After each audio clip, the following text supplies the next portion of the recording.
All right, so we're going to keep kind of adding on and making it a little more difficult. It's kind of what we do, right? We keep making things a little more difficult, or keep learning and keep going along the process here, so we can do a little more complicated things.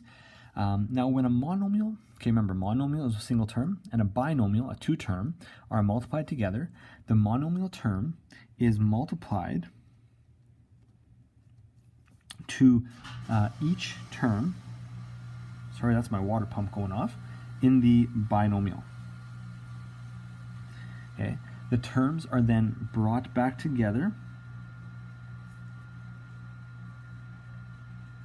to form a new polynomial. Okay, they're brought back together. If they're the same, we can put them kind of together. We can combine like terms.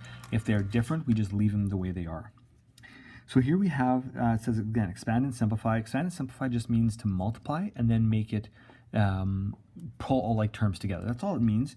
So it's just multiply and then pull all like terms together. The expression a times a minus 3.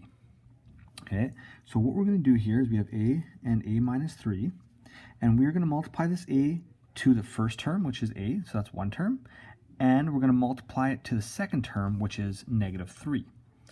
Okay, so we're going to multiply it twice because there's two terms in here, so we have to multiply this term to both of those terms as well. So a times a, okay, now a times a would just be like AA, or because there's two of them, we could say a squared, and a times negative 3, and I'm going to put negative 3 in a bracket just so we know that it's a negative 3. It's not subtracting 3, it's a negative 3. So when we do this, now here we have one that has a letter and one that has a number. Remember, there is a number in front here, there's a 1. So it's negative 3 times 1, which is the same as just negative 3.